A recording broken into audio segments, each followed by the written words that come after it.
श्री राम।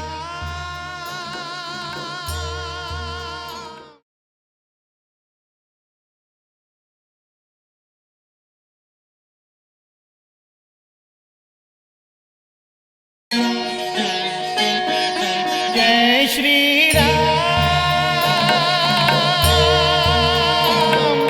जय जय श्री राम। जय श्री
श्री राम जय राम जय जय राम। श्री राम जय राम जय जय राम।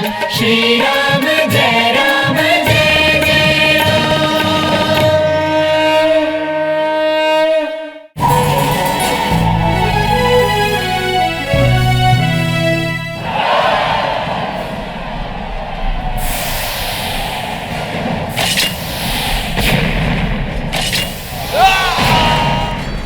मैं जानता हूँ रावण, तुम स्वयं नहीं आए, तुम्हें तुम्हारे बाप लेके आए।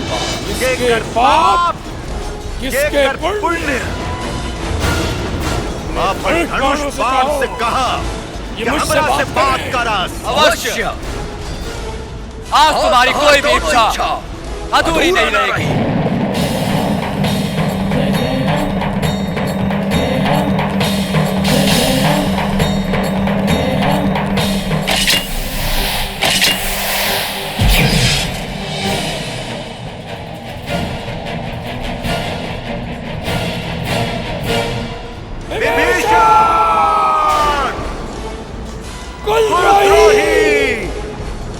सबसे पहले मैं हम अपनी की हुई भूल का प्रायश्चित करब, जो मैंने उस दिन की थी तुम्हें जीवित छोड़ के। यदि उस दिन मैंने तुझे जीवित नहीं छोड़ा होता तो आज लंका का इतिहास कुछ और ही होगी। रोहित, तुम्हारे लिए मैंने प्रचंड शक्ति संभाल के रख ले पानी। आज मेरे हाथों से स्वयं ब्रह्मा भी तुम्हें नहीं बचा पाई है।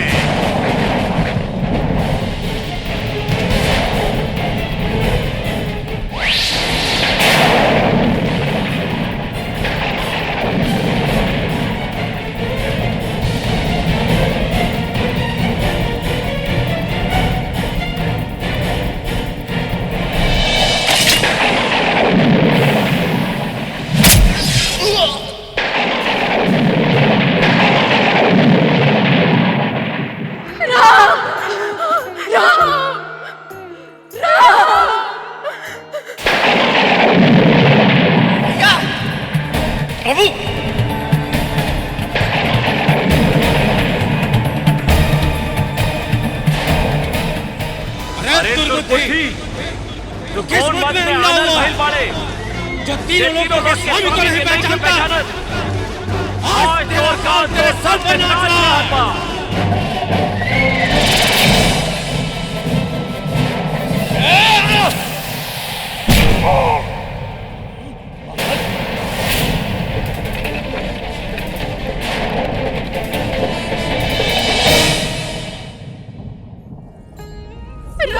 दीदी दीदी दीदी राम सुमित्रा सुमित्रा हमारे आपके काबिल होगी सुमित्रा। क्या हमारा जी को क्या एक करना निधन ये रउआ का कहीं नहीं हमरा जैसे राक्षस जाति के तुच्छ जीव खातिर रउआ अपन प्राण संकट में डाल देने। मित्रता जाति पाति के ना देखेला, मित्र की आपत्ति के भी अपने ऊपर ले लेवेला। यह एगो मित्र के धर्म हा। रउआ तो हमरा शरण में आयल बानी और शरणागति के रक्षा करे खातिर अपन प्राण भी देवे के पड़े तो दे देने के चाहिए। मित्र आप ही काहे बोलतानी? हम आपके लंका के राजा बनावे के वचन देले बानी। हमने के रघुकुल में ये रीति सदा से चलाइल बा, प्राण जाए पर वचन ना जाए। मित्र ये तो हमार धर्म रहे। विश्राम करे प्रभु, रउआ विश्राम करे। हाँ भैया, महाराज विभीषण ठीक कर रहल बड़े। विश्राम की विश्राम करिए।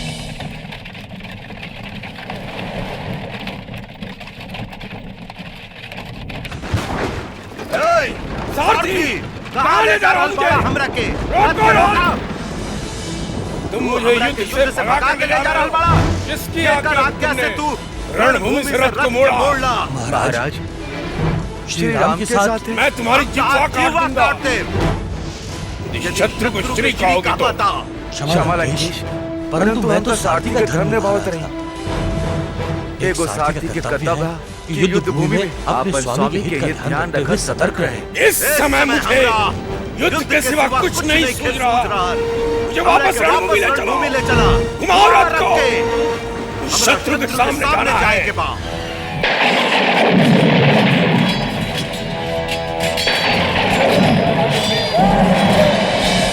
अरे ओ युद्ध से भागे बलकायर, पुनः मरने के लिए रणभूमि चला आया।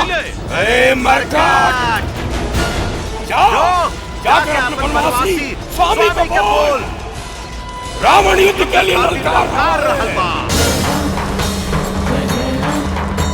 ललकार के उत्तर देवे खातिर राम तारा सामने खड़ा बा। तू ही रणभूमि के पीठ दिखा के भाग गए लला। हम तारा के युद्ध के नए पाठ पढ़ावे खातिर अस्त्र एकत्रित करे गए रही। लीला संभाला हमार तामस अस्त्र के।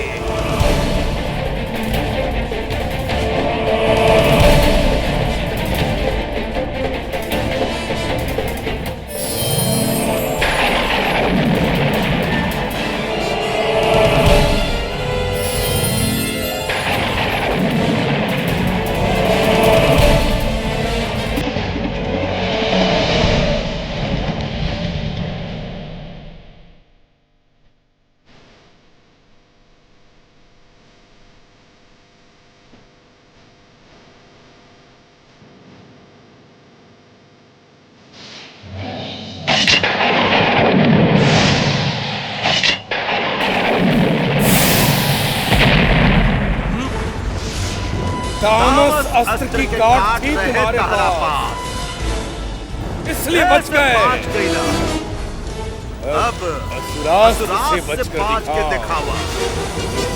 मैं और तुम्हारी वानर सेना के धूल में मिला दी। छोड़ो रावण और अपनी अभिलाषा पूरा करना।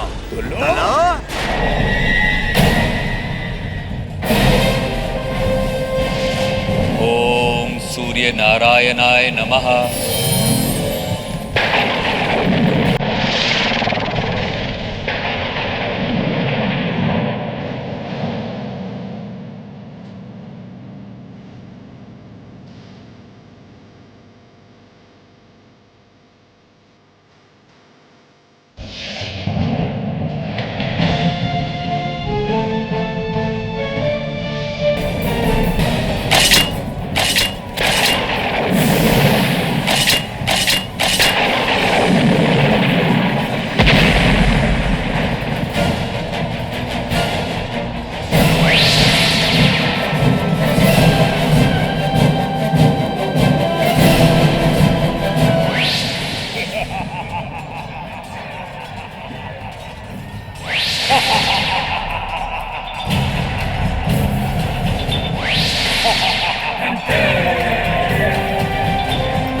कपट के युद्ध तोरा जैसे योद्धा के शोभा नहीं के दे।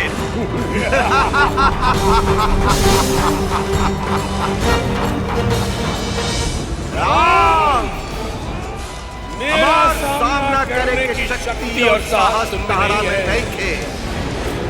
अस्त्र फेंक के हार मान लो। लंकेश तुम्हारे सब अपराध क्षमा कर देगी।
भाग्यशाली बाड़ा राम।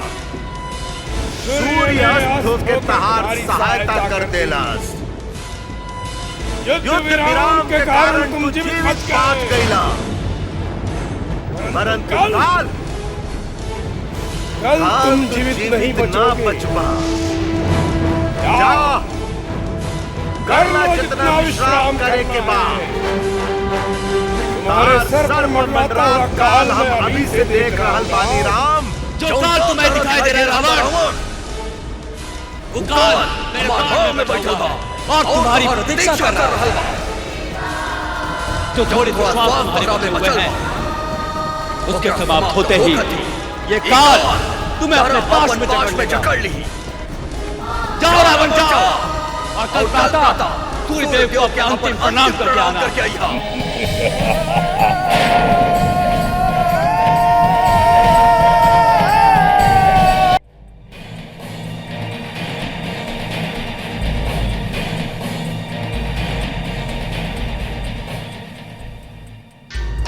स्वामी, क्या आज रवा युद्ध में मूर्छित हो गए रहनी? रवा के सारथी से पता चलन इस समय से वो हमारे सारथी नहीं थे। ओकरा के बंदी बनावे के आदेश देतानी हम। आप विचलित काहे होता नहीं? इसमें सारथी का क्या दोष? यदि लंका के महारानी युद्ध के समाचार जानना चाहिए तो क्या ओकरा में साहस बा कि वो मुझे सत्य ना सुनावे? और ये तो युद्ध बा। युद्ध में यदि मृत्यु हो सकेला तो फिर मूर्छा क्यों नहीं लेके आ सकत स्वामी? महारानी आप पहली बार साहस भरी बातें कर रहल बानी। साहस कर रहल बानी। कुछ कहने का नहीं, पूछने का। तो पूछिए। रवा युद्ध क्यों लड़ रहल बानी? अपनी विजय के लिए। इस विजय से क्या मिलेगा? यश, कीर्ति। यश और कीर्ति शुभ कार्य से मिलेला स्वामी। किसी बेसहारा का सहारा बनकर, निर्बल का बल बनके, धर्म खातिर अपने प्राण देने वाले को यश मिलता है। किंतु अधर्म के लिए लड़ने वाला युद्ध में यदि विजय हो भी जाए तो उसकी सराहना कभी नहीं होती स्वामी। मैं आपकी पत्नी होने के नाते आपके ही विजय की कामना करती हूँ, किंतु मेरे मन में ये प्रश्न उठ रहा बा कि आपके विजय के उत्सव मनाने के खातिर हमारे साथ कौन होगी? राउर पुत्र, भाई, मित्र, कोई भी जीवित नहीं बचा। फिर किसके लिए स्वामी? रवा अपने शरीर पर घाव खा रहल बानी। आपकी विजय का गुणगान करने के लिए कौन जीवित बचल बा? एक मैं हम और एक रवा और विधवाओं से भरल ये सुनसान लंका। तनिक सोचिए महाराज, और फिर हमरा के बताई क्या ऐसे विजय पाने के लिए आप कल फिर युद्ध में जाएंगे? मैं आपके अपने हित के लिए, अपने कुल खाते, अपने देश के हित के लिए रवा से प्रार्थना करतानी। जो गई सो गई, किंतु जो बाचल बा उन्हें बचा लीजिए महाराज। हम रवा से अपने सुहाग की भिक्षा मांगतानी महाराज। स्वार्थी मत बनिए महारानी मंदोदरी। रावण इस युग के वो युग पुरुष है जिसका नाम हर युग में लिहल जाई महारानी, हर युग में लिहल जाई।